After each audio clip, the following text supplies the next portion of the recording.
बड़ी हाहाकार हो जाएगी। और इतनी सुंदर नगरी है, भगवान ने बनाई है, भगवान यहाँ वास करते हैं, यहाँ वास कर गए हैं, तो ये मंदिर से जगह कम नहीं है।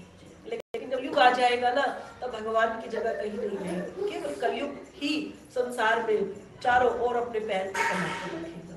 हम लोग सुन रहे हैं, पढ़ रहे हैं, काफी समय से चल रहा है। तो जब हम इस पृथ्वी पर नहीं थे तब भी ये सब बातें चलती रही। तो कहने वाले कहकर चले गए, उनकी समाधियां कहीं कहीं बनी हुई हैं। आज भी शायद मन करता है कि शायद अंदर अंदर वो भी ऐसे ऐसे आज भी मरने के बाद भी उनका मन जो है ना कुपित होता होगा। सोचते होंगे, मैं भगवान से विचार करती हूँ कि भगवान कि आपको नहीं पता कि जो व्यक्ति आपको समर्पण होता है ना, वो खाली आपको समर्पण नहीं होता। आप सोचो कि एक इंसान एक समय का जब भोजन खाता है तो वो भोजन अपनी इच्छा का खाता है ना।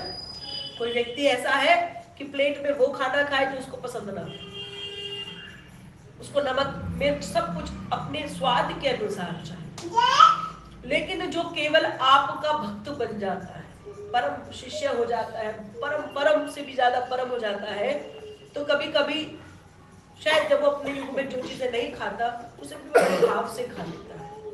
जो शायद उसको बहुत प्रिय चीजें होती है वो कब उनसे छूटने लग जाती है तो वो भी पता नहीं चलता। यानी 2 वक्त की रोटी जो खानी है वो उतने भाव और प्रसाद के साथ खाते हैं। तो आप सोचो कि आपको भक्त जो है वो भी समर्पण करते हैं। जबकि आप सब देखें कि हम कथा भी करते हैं, भाषा सुनते हैं, जब ठाकुर जी का जन्म महोत्सव होता है तो हम क्या करते हैं,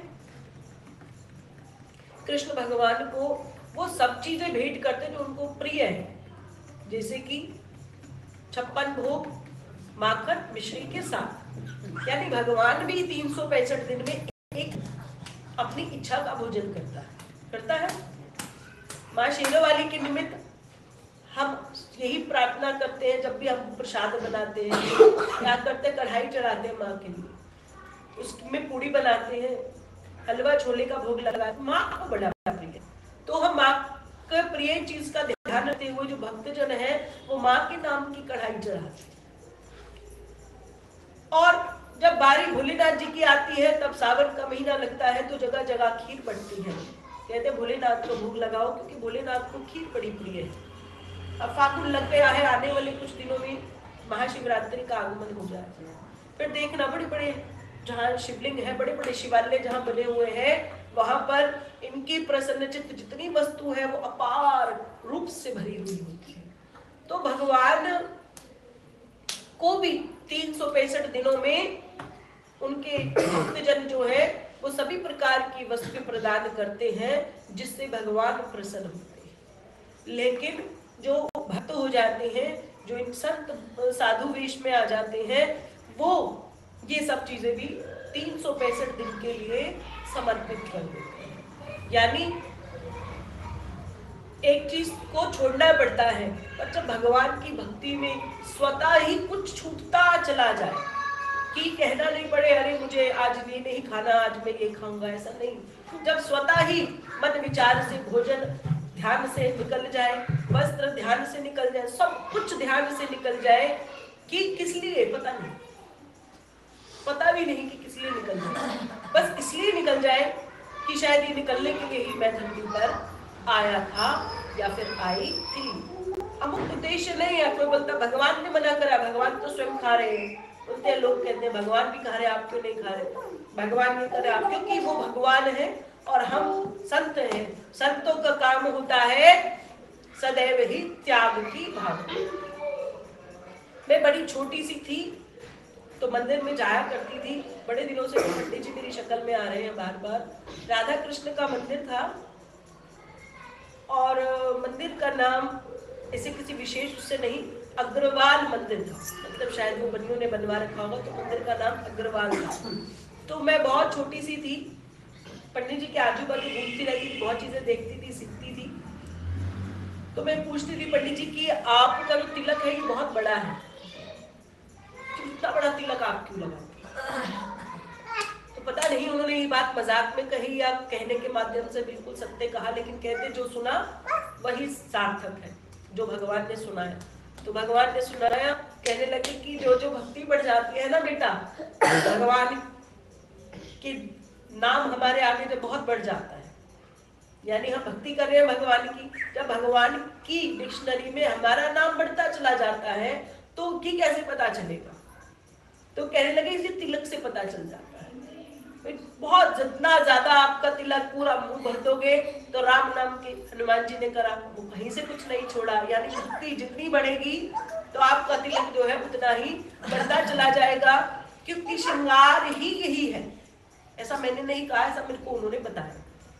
तो फिर लगता है कि जितना संत समाज है कि इसलिए इतना फलीभूत हो जाता है कि जो काम भगवान भी नहीं कर सकते भक्तों के लिए, वो काम भक्त भगवान के लिए करते हैं, जिसको एक शब्द में कहा गया है त्याग। इसलिए कहते हैं कि संतों की वाणी पर भरोसा रखो, संतों की वाणी पर चलो, क्योंकि सीधे सीधे तो भगवान नहीं मिलेंगे, लेकिन भगवान कहाँ छुपे हैं लोग पूछते हैं, तो मैं बताती हूँ संतों की वाणी में ही भगवान का वास छुपा है। जो भक्त, जो शिष्य ईश्वर को पाना चाहते हैं, तो जब तक वह संत की वाणी को नहीं सुनेंगे, भगवान उसे इस संसार में, इस पूरे ब्रह्मांड में कभी कहीं मिलने वाला नहीं है। अब क्यों वाणी में ही छुपे हैं? संतों की वाणी से ही क्या उद्देश्य है?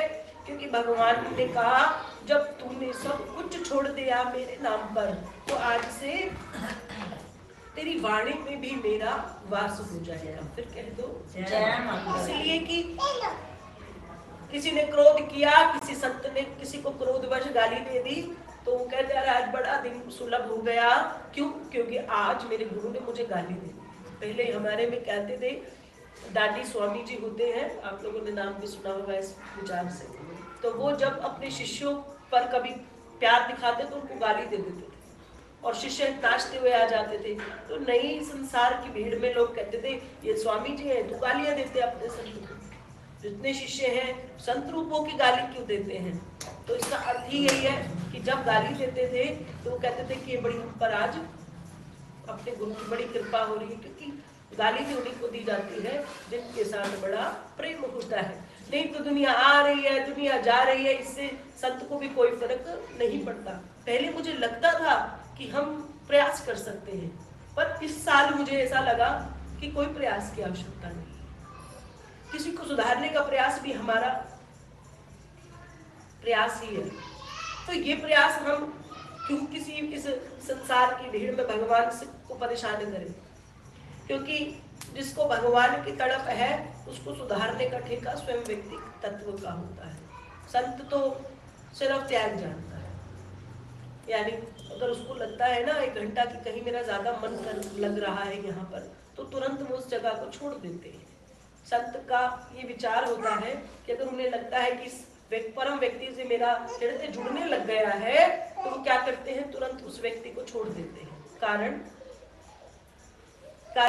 वो कहते हैं ना कि संसार में अगर ज्यादा दिल लगने लग जाए तो खुद ही भक्त जन कहते हैं महारानी से कि हमें वहां से तुरंत हटा देना। क्यों?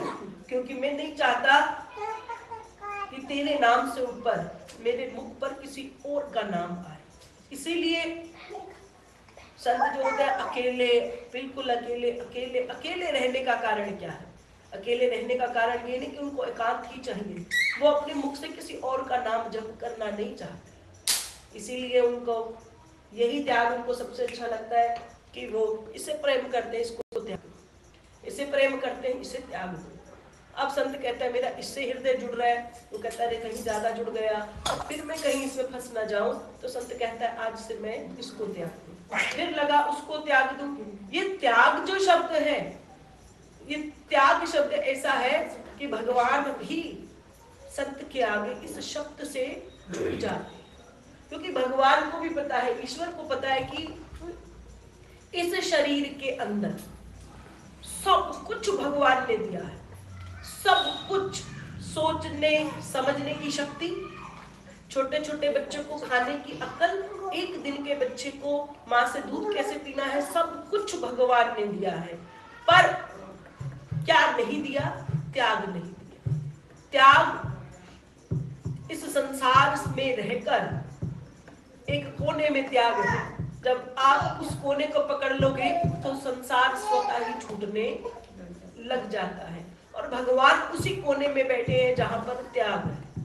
तो जब त्याग बढ़ता है, जो त्याग बढ़ता है, भगवान पल भर में भक्त के हो जाते हैं। फिर कह दो जय माता। भगवान की वाणी है, भगवान की इच्छा है हम मुझसे बोले और आप सब सुने सुने सुने और सुनने के बाद उस बातों को समझे कि इस संसार में भगवान स्वतः उस पर व्यक्ति के हृदय में वास करने लग जाता है